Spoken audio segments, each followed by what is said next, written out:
ನಮಸ್ಕಾರ ಸ್ನೇಹಿತರೆ. ಕರ್ನಾಟಕ ಕಾಂಗ್ರೆಸ್ ಸರ್ಕಾರದ ರಾಜಕೀಯ ಗುರುತಾಗಿ ಮಾರ್ಪಟ್ಟಿರುವ 5 ಗ್ಯಾರಂಟಿ ಯೋಜನೆಗಳು ಇದೀಗ ಹೊಸ ವಿವಾದದ ಕೇಂದ್ರಬಿಂದುವಾಗಿದೆ. ಚುನಾವಣೆ ಸಂದರ್ಭದಲ್ಲಿ ಜನರಿಗೆ ನೀಡಿದ್ದ ಭರವಸೆಗಳ ಮೂಲಕ ಅಧಿಕಾರಕ್ಕೇರಿದ ಸರ್ಕಾರ ಈಗ ಗ್ಯಾರಂಟಿ ಯೋಜನೆಗಳ ಪರಿಷ್ಕರಣೆಯ ಹಾದಿಯಲ್ಲಿ ಸಾಗುತ್ತಿರುವಾಗ ಮತ್ತೊಂದು ಮಹತ್ವದ ಪ್ರಶ್ನೆ ಎದುರಾಗಿದೆ.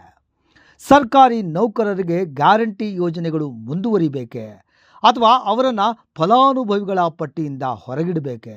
ಈ ಪ್ರಶ್ನೆಯೇ ಈಗ ರಾಜ್ಯ ರಾಜಕೀಯದಲ್ಲಿ ಹೊಸ ಚರ್ಚೆಗೆ ಕಾರಣ ಆಗಿದೆ. ಗ್ಯಾರಂಟಿ ಯೋಜನೆಗಳ ಅನುಷ್ಠಾನ ಮತ್ತು ಪರಿಶೀಲನೆಯನ್ನು ನಡೆಸುತ್ತಿರುವ ಗ್ಯಾರಂಟಿ ಪ್ರಾಧಿಕಾರವು ಸರ್ಕಾರಿ ನೌಕರರು, ಆದಾಯ ತೆರಿಗೆ ಪಾವತಿದಾರರು ಹಾಗೂ ಆರ್ಥಿಕವಾಗಿ ಸ್ಥಿರವಾಗಿರುವ ವರ್ಗಗಳಿಗೆ ಈ ಸೌಲಭ್ಯಗಳನ್ನು ಮುಂದುವರಿಸುವ ಅಗತ್ಯವಿದೆಯೇ ಎಂಬ ಬಗ್ಗೆ ಚಿಂತನೆಯನ್ನು ನಡೆಸುತ್ತಿದೆ. ಗ್ಯಾರಂಟಿ ಪ್ರಾಧಿಕಾರದ ಅಧ್ಯಕ್ಷ ಎಚ್.ಎಂ. ರೇವಣ್ಣ ಅವರ ಹೇಳಿಕೆಯ ಪ್ರಕಾರ ಸರ್ಕಾರಿ ನೌಕರರು ಸ್ವಯಂ ಪ್ರೇರಿತವಾಗಿ ಯೋಜನೆಗಳಿಂದ ಹಿಂದೆ ಸರಿಯುವ ಬಗ್ಗೆ ನೌಕರರ ಸಂಘಗಳೊಂದಿಗೆ ಚರ್ಚೆ ನಡೆಸುವ ಆಲೋಚನೆ ಇದೆ. ಇದು ಕೇವಲ ಆಡಳಿತಾತ್ಮಕ ನಿರ್ಧಾರವಲ್ಲ, ಇದರ ಹಿಂದೆ ದೊಡ್ಡ ಆರ್ಥಿಕ ಮತ್ತು ರಾಜಕೀಯ ಲೆಕ್ಕಾಚಾರವೂ ಇದೆ. ಗ್ಯಾರಂಟಿಗಳ ಭಾರ ಸರ್ಕಾರದ ಮೇಲೆ. ರಾಜ್ಯದ ಬಜೆಟ್ನಲ್ಲಿ ಗ್ಯಾರಂಟಿ ಯೋಜನೆಗಳಿಗೆ ಸಾವಿರಾರು ಕೋಟಿ ರೂಪಾಯಿ ವೆಚ್ಚವಾಗ್ತಿದೆ. ಗೃಹಲಕ್ಷ್ಮಿ, ಶಕ್ತಿ, ಗೃಹಜ್ಯೋತಿ, ಅನ್ನಭಾಗ್ಯ ಮತ್ತು ಯುವನಿಧಿ ಯೋಜನೆಗಳಿಗಾಗಿ ಸರ್ಕಾರ ಪ್ರತಿ ವರ್ಷ ಭಾರೀ ಮೊತ್ತವನ್ನು ಮೀಸಲಿಡಬೇಕಾಗಿದೆ. ಇದರ ನಡುವೆ ಆದಾಯ ಕೊರತೆ, ಅಭಿವೃದ್ಧಿ ಕಾಮಗಾರಿಗಳಿಗೆ ಹಣದ ಅಭಾವ ಮತ್ತು ಸಾಲದ ಹೊರೆ ಹೆಚ್ಚುತ್ತಿರುವ ಬಗ್ಗೆ ವಿರೋಧ ಪಕ್ಷಗಳು ನಿರಂತರವಾಗಿ ಆರೋಪಿಸುತ್ತಿವೆ. ಈ ಹಿನ್ನೆಲೆಯಲ್ಲಿ ಸರ್ಕಾರ ಫಲಾನುಭವಿಗಳ ಪಟ್ಟಿಯನ್ನು ಮರುಪರಿಶೀಲಿಸುವ ಯೋಚನೆ ನಡೆಸುತ್ತಿರೋದು ಅಚ್ಚರಿಯ ವಿಷಯವಲ್ಲ. ಆದರೆ ಇಲ್ಲಿ ಒಂದು ಪ್ರಶ್ನೆ ಮೂಡುತ್ತೆ. ಸರ್ಕಾರಿ ನೌಕರರು ತೆರಿಗೆ ಪಾವತಿಸ್ತಾರೆ ಅನ್ನೋ ಕಾರಣಕ್ಕೆ ಅವರನ್ನು ಯೋಜನೆಗಳಿಂದ ಹೊರಗಿಡೋದು ನ್ಯಾಯಸಮ್ಮತವೇ? ನಾವು ಕೇಳಿರಲಿಲ್ಲ, ಅವರೇ ಕೊಟ್ಟಿದ್ದಾರೆ. ಇನ್ನು ಸರ್ಕಾರಿ ನೌಕರರ ಸಂಘದ ಅಧ್ಯಕ್ಷ ಷಡಕ್ಷರಿ ಅವರ ಪ್ರತಿಕ್ರಿಯೆ ಕೂಡ ಇದೇ ಪ್ರಶ್ನೆಯನ್ನು ಮುಂದಿಟ್ಟಿದೆ. ಅವರ ಮಾತಿನ ಸಾರವೇನೆಂದು ನೋಡೋದಾದರೆ, ಗ್ಯಾರಂಟಿ ಕೊಡಿ ಅಂತ ನಾವು ಸರ್ಕಾರದ ಬಳಿ ಕೇಳಿರಲಿಲ್ಲ, ಸರ್ಕಾರವೇ ಎಲ್ಲರಿಗೂ ಘೋಷಿಸಿತ್ತು. ಈಗ ವಾಪಸ್ ಪಡೆಯಬೇಕೆಂದರೆ ಮೊದಲು ನಮ್ಮೊಂದಿಗೆ ಚರ್ಚೆ ಮಾಡಲಿ. ಈ ವಾದದಲ್ಲೂ ಅರ್ಥವಿದೆ. ಯಾಕಂದರೆ ಗ್ಯಾರಂಟಿ ಯೋಜನೆಗಳು ಯಾವುದೇ ನಿರ್ದಿಷ್ಟ ಬಡತನ ರೇಖೆ ಆಧಾರಿತ ಯೋಜನೆಗಳಾಗಿ ಘೋಷಿಸಲ್ಪಟ್ಟಿರಲಿಲ್ಲ. ಚುನಾವಣಾ ಭರವಸೆಯಾಗಿ ಎಲ್ಲ ಅರ್ಹ ವರ್ಗಗಳಿಗೂ ಅನ್ವಯವಾಗುವಂತೆ ಜಾರಿಗೊಳಿಸಲಾಗಿತ್ತು. ಇದೀಗ ಮಧ್ಯದಲ್ಲೇ ನಿಯಮ ಬದಲಿಸಿದರೆ ಅದು ನೈತಿಕವಾಗಿ ಮತ್ತು ರಾಜಕೀಯವಾಗಿ ಪ್ರಶ್ನೆಗೆ ಒಳಗಾಗಬಹುದು. ಸರ್ಕಾರಿ ನೌಕರರೆಂದರೆ ಎಲ್ಲರೂ ಶ್ರೀಮಂತರೇ?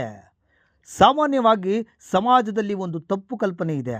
ಸರ್ಕಾರಿ ನೌಕರರೆಂದರೆ ಎಲ್ಲರೂ ಆರ್ಥಿಕವಾಗಿ ಸದೃಢರು ಅಂತ. ಆದರೆ ವಾಸ್ತವವೇ ಬೇರೆ. ಕೆಳ ಹಂತದ ನೌಕರರು, ಗ್ರಾಮೀಣ ಭಾಗದ ಸಿಬ್ಬಂದಿ, ಕಡಿಮೆ ವೇತನ ಪಡೆಯುವ ನೌಕರರು, ಗುತ್ತಿಗೆ ನೌಕರರು ಹಾಗೂ ಕುಟುಂಬದ ಹೊರೆ ಹೊತ್ತಿರುವ ಸಾವಿರಾರು ಕುಟುಂಬಗಳು ಸರ್ಕಾರದ ಸೇವೆಯಲ್ಲಿವೆ. ಅವರ ಜೀವನ ವೆಚ್ಚ, ಮಕ್ಕಳ ಶಿಕ್ಷಣ, ಮನೆ ಸಾಲ, ವೈದ್ಯಕೀಯ ವೆಚ್ಚಗಳು ದಿನದಿಂದ ದಿನಕ್ಕೆ ಹೆಚ್ಚುತ್ತಿವೆ. ಹೀಗಿರುವಾಗ ಕೇವಲ ಸರ್ಕಾರಿ ನೌಕರ ಅನ್ನೋ ಕಾರಣಕ್ಕೆ ಎಲ್ಲರನ್ನ ಒಂದೇ ಮಾಪಕದಲ್ಲಿ ಅಳೆಯುವುದು ಸರಿಯೇ ಅನ್ನೋ ಪ್ರಶ್ನೆ ಉದ್ಭವಿಸುತ್ತದೆ. ಗ್ಯಾರಂಟಿ ಯೋಜನೆಗಳ ಮೂಲ ಉದ್ದೇಶವೇನು? ಗ್ಯಾರಂಟಿಗಳ ಮೂಲ ಉದ್ದೇಶ ಆರ್ಥಿಕವಾಗಿ ಹಿಂದುಳಿದ ಕುಟುಂಬಗಳಿಗೆ ನೆರವು ನೀಡುವುದಾಗಿತ್ತು. ಹಾಗಿದ್ರೆ ನಿಜವಾದ ಮಾನದಂಡ ಆದಾಯವಾಗಬೇಕೇ ಹೊರತು ಉದ್ಯೋಗವಲ್ಲ ಅನ್ನೋ ಅಭಿಪ್ರಾಯವೂ ಕೇಳಿಬರ್ತಿದೆ. ಒಬ್ಬ ಸರ್ಕಾರಿ ನೌಕರನ ಕುಟುಂಬದ ವಾರ್ಷಿಕ ಆದಾಯ ಕಡಿಮೆ ಇರಬಹುದು. ಮತ್ತೊಂದೆಡೆ ಖಾಸಗಿ ಕ್ಷೇತ್ರದಲ್ಲಿ ಕೆಲಸ ಮಾಡುವ ಅಥವಾ ವ್ಯಾಪಾರ ನಡೆಸುವ ವ್ಯಕ್ತಿಯ ಆದಾಯ ಹೆಚ್ಚು ಇರಬಹುದು. ಆದರೂ ಮೊದಲನೆಯವರು ಸೌಲಭ್ಯ ಕಳೆದುಕೊಳ್ಳಬಹುದು, ಎರಡನೆಯವರು ಮುಂದುವರಿಸಬಹುದು. ಇದು ಸಮಾನತೆಯ ತತ್ವಕ್ಕೆ ವಿರುದ್ಧವಾಗುವುದಿಲ್ವಾ?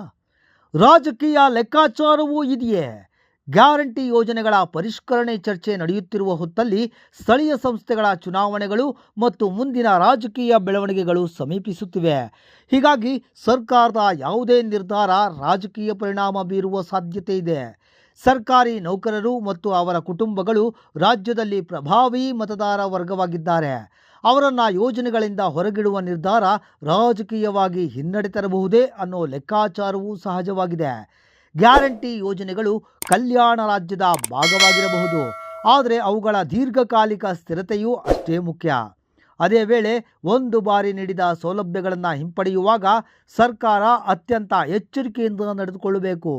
ಸರ್ಕಾರಿ ನೌಕರರನ್ನು ಗ್ಯಾರಂಟಿಯಿಂದ ಹೊರಗಿಡಬೇಕೇ ಬೇಡವೇ ಎಂಬುದಕ್ಕಿಂತಲೂ ಮುಖ್ಯವಾಗಿ ಯಾವ ಮಾನದಂಡದ ಆಧಾರದ ಮೇಲೆ ಫಲಾನುಭವಿಗಳನ್ನು ಆಯ್ಕೆ ಮಾಡಬೇಕು? ಆದಾಯವೇ ಮಾನದಂಡವಾಗಬೇಕೇ ಅಥವಾ ಉದ್ಯೋಗದ ಸ್ವರೂಪವೇ ಮಾನದಂಡವಾಗಬೇಕೇ? ಈ ಪ್ರಶ್ನೆಗಳಿಗೆ ಮೊದಲು ಉತ್ತರ ಸಿಗಬೇಕು. ಇಲ್ಲದಿದ್ದರೆ ಎಲ್ಲರಿಗೂ ಗ್ಯಾರಂಟಿ ಅಂತ ಆರಂಭವಾದ ಯೋಜನೆಗಳು ಕೊನೆಗೆ ಯಾರಿಗೆ ಗ್ಯಾರಂಟಿ ಅನ್ನೋ ದೊಡ್ಡ ರಾಜಕೀಯ ಚರ್ಚೆಗೆ ಕಾರಣವಾಗಬಹುದು. ಗ್ಯಾರಂಟಿ ಯೋಜನೆಗಳಿಂದ ಸರ್ಕಾರಿ ನೌಕರರನ್ನು ಹೊರಗಿಡುವುದು ಸರಿಯೇ ಅಥವಾ ಅದು ಅನ್ಯಾಯವೇ? ನಿಮ್ಮ ಅಭಿಪ್ರಾಯವನ್ನು ಕಾಮೆಂಟ್ನಲ್ಲಿ ತಿಳಿಸಿ. ಧನ್ಯವಾದ.